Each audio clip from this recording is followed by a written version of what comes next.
हमारे चैनल दृष्टि फार्मा में आप सभी का स्वागत है। तो जैसा कि हमने अपने फार्माकोग्नोसी में इससे पहले एंटी हाइपरटेंसिव का राओल्फिया जो है कंप्लीट कर लिया है एक ही वीडियो में, तो आप इससे प्रीवियस वीडियो में जाके उसको कवर कर सकते हैं। और इससे रिलेटेड हम एमसीक्यू जो है कम्युनिटी पोस्ट पे अपलोड करते हैं, तो आप उन्हें भी जा करके अटैम्प्ट कर सकते हैं। और ऐसे ही हम टेलीग्राम पे भी आपके लिए अलग एमसीक्यू अपलोड करते हैं, तो वो भी सॉल्व कर सकते हैं। तो इससे क्या होता है यार, जो भी हम टॉपिक पढ़ते हैं वो हमारे लिए काफ़ी ज़्यादा ये हो जाता है कि वो अब हमें याद रहेगा, हम उसे भूलेंगे नहीं इस तरीके से। तो अब हम क्या देख रहे हैं, एंटीटसिव के बारे में। और हाँ, जितने भी टॉपिक्स अभी तक कराए हैं सभी के प्रॉपर नोट्स हमारे टेलीग्राम के चैनल पे अवेलेबल है, तो आप वहाँ से डाउनलोड कर सकते हैं। तो चलिए अब स्टार्ट करते हैं एंटीटसिव के बारे में। देखो, थोड़ा सिलेबस भी देख लो, ठीक है। बिल्कुल मतलब सिलेबस के बाहर कुछ होना ही नहीं चाहिए और सिलेबस में से कुछ छूटना भी नहीं चाहिए।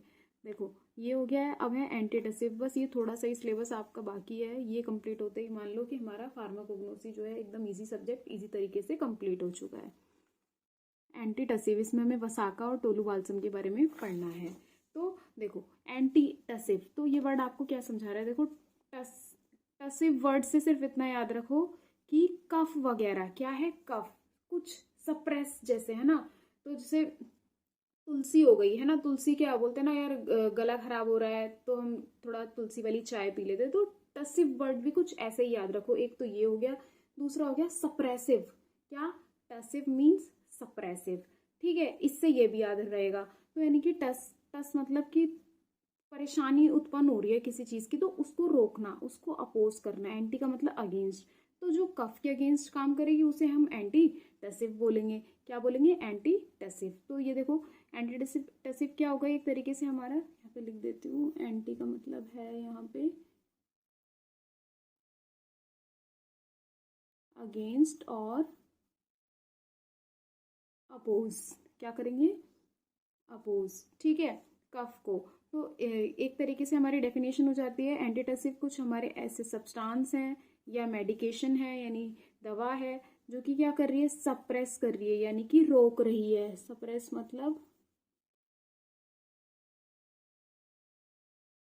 रोक देना। रोक रही है किसको, या फिर आराम दिला रही है, रिलीफ दिला रही है, ठीक है। किसमें, कफिंग में, जो कफ हो रहा है, ठीक।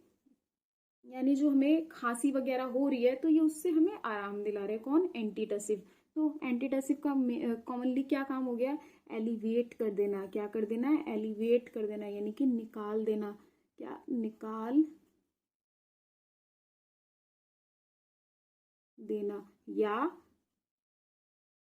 कम कर देना। किसको, सिम्टम्स को, हमारे किसके, कफिंग के, खांसी के सिम्टम्स को निकाल देना या कम कर देना ही कौन करते हैं, हमारा एंटीटसिव्स का काम होता है। इसके अंदर देखो कौन कौन सी ड्रग्स आती है हमारी, वसाका आता है और दूसरा टोलू बाल्सम। तो इन दोनों को हम इसके अंदर कवर करेंगे। कुछ नहीं पढ़ना होता है इसके अंदर हमें, synonym, biological source, family, chemical constituent, therapeutic uses.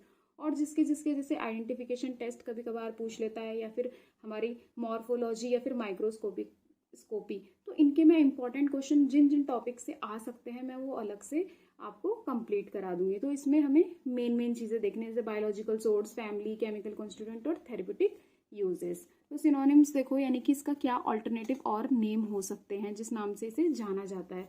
तो देखो, और कौन सा नाम होगा, आधा तोड़ा। क्या, आधा तोड़ा, यानी कि कफ को तोड़ देना, ठीक है। आधा आधा करके ऐसे याद रखो कि कफ को तोड़ देगा कौन, वसाका, ठीक है। क आ रहा है, कफ को आधा आधा तोड़ देना है, इस आधा तोड़ा, तो कफ को हम आधा तोड़ा बोल देंगे या फिर वसाका फोलियम बोल देंगे। और बायोलॉजिकल सोर्स भी देखो इसी से ही हो जाएगा, जो इसका आधा तोड़ा इसका सिनोनिम है उसी से ही, ठीक है। वसाका किससे, या तो फ्रेश या फिर ड्राई लीव्स होंगी किसकी, आधा तोड़ा वेसिका की। वसाका से वेसिका हो गया है यहाँ पे। फैमिली क्या हो जाएगी हमारी, इसकी फैमिली हो जाएगी एकेंथेसिएई। हर नाम के पीछे देखोगे आप सीएई जरूर लगा होगा, EAE। तो अकैंथेसिएई याद रखना है हमें इसके अंदर, ठीक है। ये हो गया, देखो, वेसिका, कैंथेसेई, ऐसे करके हमें ये याद रहने वाला है। उसके बाद केमिकल कॉन्स्टिट्यूएंट देखेंगे कौन कौन से, ज़्यादा नहीं है इसके अंदर केमिकल कॉन्स्टिट्यूएंट वसाका कंटेन, यानी उसके अंदर पाए जाते हैं। जो इसका ये प्लांट है हमारा, जिसमें से भी इसकी जो लीव्स हैं आधा तोड़ा वेसिका की, उसमें हमें ये मिलता है। जैसे कि वसाका में क्या एल्कलॉइड होते हैं, एल्कलॉइड मैंने बहुत बार बताया, ये हमारे बेसिक नाइट्रोजिनस कंपाउंड होते हैं, सेकेंडरी मेटाबोलाइट होते हैं, हमें प्लांट के जो प्रोडक्ट होता है उससे हमें मिलते हैं ये, ठीक है, निकालने पड़ते हैं, आइसोलेट करने पड़ते हैं, डायरेक्ट हमें प्लांट से नहीं मिलते, अनऑर्गेनाइज्ड होते हैं ये। ठीक है, तो इसके अंदर एल्कोलॉइड में हमारे कौन कौन से आ जाएंगे, एक होगा वेसिसिन और दूसरा होगा वेसिसिनोनिन। सिनो सिनोन होगा क्या, वेसिसिनोन। वेसिसिन देखो वेसिका से याद रहेगा, वेसिसिन और इसी से ही सिनोन हो जाएगा। और वोलेटाइल ऑयल, वोलेटाइल ऑयल ही क्या है, रिस्पॉन्सिबल है किसके लिए, रिस्पॉन्सिबल फॉर एक्सपेक्टोरेंट या फिर जो एंटीटसिव इफेक्ट है हमारा मेन इसकी वजह से आ रहा है। एक्सपेक्टोरेंट भी क्या करते हैं, हमारे जो म्यूकस है कफ से रिलीफ दिलाते हैं, ये म्यूकस को पूरा बाहर निकाल देते हैं। बोले तो जो बलगम वगैरह बन जाता है ये उसको एकदम हमारे रेस्पिरेटरी ट्रैक से हमारे ये बाहर निकाल देते हैं। तो ये एक्सपेक्टोरेंट का रोल कौन कर रहे हैं, वोलेटाइल ऑयल। हमें पता है ऐसे ऑयल हैं जो नॉर्मल टेम्परेचर पे क्या करते हैं, उड़ जाते हैं। ठीक है, थेरापेटिक यूजेस देखें तो क्या क्या हो जाएगा, वही कि ये वेरियस रेस्पिरेटरी डिसऑर्डर को ट्रीट करता है, जैसे कि ब्रोनकाइटिस, यानी कि ब्रोनकाई में इन्फ्लामेशन हो जाना ही क्या है, bronchitis. Asthma, difficulty in breathing, सांस लेने में दिक्कत, इज कॉल्ड अस्थमा। कफ हो गया, खांसी हो गई, तो इसको कौन ठीक कर रहे हैं, हमारा वसाका ठीक कर रहा है। ये सभी रेस्पिरेटरी डिसऑर्डर। एक और होता है COPD, chronic obstructive pulmonary disease, वो भी कौन ट्रीट कर सकते हैं, हमारी वसाका। तो एक तरीके से आयुर्वेदिक ट्रीटमेंट हो गया जो हम फार्माकोग्नोसी के अंदर पढ़ रहे हैं। देखो उसके बाद और कि ड्राई और वेट कफ दोनों में यूज होगा। उससे पहले एक और है कि इसका एक्सपेक्टोरेंट इफेक्ट भी होगा। एक्सपेक्टोरेंट का मतलब होता है जो म्यूकस को एक्सपेल कर देते हैं एयरवेज से हमारे, यानी हमारे एल्वलाई से, हमारे ब्रोनकाई से जो म्यूकस है, बलगम है, उसको निकाल देना इज कॉल्ड एक्सपेक्टोरेंट। एक्सपेक्टोरेंट यानी एक्सपेल कर देंगे ये। ठीक है, उसके बाद ड्राई और वेट कफ, यानी वेट कफ जो कि हमारा किससे भरा हुआ रहेगा, म्यूकस से।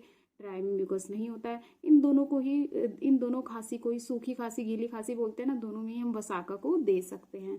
और वसाका का ब्रोनको डायलेटर इफेक्ट भी होगा। डायलेट का मतलब होता है उसको और फैला देना, रिलैक्स कर देना। हमारी ब्रोनकाई जो कंस्ट्रिक्ट हो जाती हैं, सोचो अगर वो सिकुड़ेंगी तो सांस लेने में दिक्कत होगी, तो ये क्या करेगा, उनको खोल देगा, किसको, हमारी ब्रोनकाई को। तो वो खुलेंगी तो सांस लेने में आराम मिलेगा। इस वो कौन करता है, हमारा वसाका। वसाका में एंटी माइक्रोबियल इफेक्ट भी है। क्यों, क्योंकि रेस्पिरेटरी इन्फेक्शन है तो बैक्टीरिया की वजह से हो सकता है हमारा। ठीक है, जैसे कि TB हो गया तो एंटी ट्यूबरकुलस इफेक्ट भी हो जाएगा इसके अंदर। एंटी इन्फ्लामेटरी, यानी कि देखो स्वेलिंग वगैरह भी हो जाती है ब्रोनकाई वगैरह में, तो इन्फ्लामेशन में भी हम क्या करेंगे, वसाका को दे सकते हैं। किस पे, रेस्पिरेटरी ट्रैक पे। एंटी माइक्रोबियल भी, एंटी इन्फ्लामेटरी भी है, इफेक्ट है, ब्रोनकोडाइलेटर है, ड्राई वेट कफ में है, एक्सपेक्टोरेंट में, ब्रोनकाइटिस, अस्थमा एंड कफ में। यही सेम हमारे यूज टोलू बाल्सम में भी होंगे, जिसके बारे में अब हम देखते हैं। देखो टोलू बाल्सम, इसका और ऑल्टरनेटिव नेम क्या है, सेम यही है, बाल्सम ऑफ टोलू बोल लो या टोलू बाल्सम, दोनों सेम है। बाल्समम टोल्यूटेनम भी हो जाता है ये। और बायोलॉजिकल सोर्स क्या है इसका, ये हमें बाल्सम ऑफ टोलू जो है एक बाल्सम है, एक टाइप का रेजिन है। क्या है, रेजिन हमने पढ़ा था, ट्रांसपेरेंट सब्सटेंस होते हैं, थोड़ा थिक होता है, जो हमें प्लांट के कहीं पे भी अगर इंसीजन लगता है किसी भी पार्ट पे, जैसे स्टेम हो गया, जैसे ट्रंक तना हो गया, उसका जो मोटा वाला पार्ट होता है हमारा, जिसपे पूरा प्लांट जो है टिका हुआ रहता है, यानी मोटी मोटी जो तने हैं उसे हम ट्रंक बोल रहे हैं, तो वहां पे अगर हम कट लगा दें, इंसाइजिंग कर दें, इंसीजर लगा दें, तो रेजिन निकलते हैं। तो उसी को हम क्या कह रहे हैं, बाल्सम ऑफ टोलू। बट कौन से प्लांट के, किस पौधे के, तो वो है मेरोजाइलन, यानी इस वाले से, मेरोजाइलोन बाल्सेमम लिन। इसके हमें ट्री से, प्लांट से, क्या उसकी ट्रंक से हमें क्या मिल रहा है, बाल्सम ऑफ टोलू, यानी एक टाइप का रेजिन है ये। ठीक है, इसकी फैमिली जैसे हमारे वसाका की क्या थी, अकेंथेसिएई थी, और इसकी फैमिली है लेग्यूमिनोसी, इसकी फैमिली हो जाती है। केमिकल कॉन्स्टिट्यूएंट देखो, टोलू बाल्सम कंटेन, यानी उसके अंदर क्या क्या होता है, तो सेम चीज़ें हैं, बस उसको हमने घुमा फिरा के लिख रखा है। 80% तो रेजिन होगा, रेजिन एल्कोहल होगा। रेजिन भी कौन सा, रेजिन एल्कोहल वाला, जो कि किसके साथ कंबाइंड रहेगा, तब जाके 80% रेजिन बन जाएगा, जब वो जुड़ा हुआ रहेगा हमारा रेजिन किसके साथ, एक तो सिनामिक एसिड के साथ और दूसरा बेंजोइक एसिड के साथ। ये दोनों एसिड जो होंगे हमारे मिलकर के क्या बना देंगे, रेजिन एल्कोहल बना देंगे, तो 80% रेजिन बन जाएगा। उल्टा पढ़ो चाहे सीधा पढ़ो, बात तो वो ही है।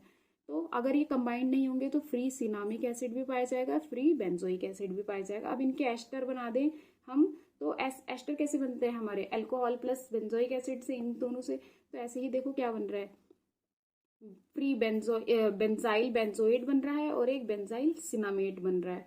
तो ये दोनों एस्टर हो गए, ये हमारे क्या हो गए, कार्बोक्सिलिक एसिड के फॉर्म में हो गए, और ये हमारे रेजिन हो गए, रेजिन अल्कोहल बोल देंगे इन्हें। तो ये क्या थे हमारे केमिकल कॉन्स्टिट्यूएंट थे, बहुत ईजी, इससे आसान तो कुछ हो ही नहीं सकता है।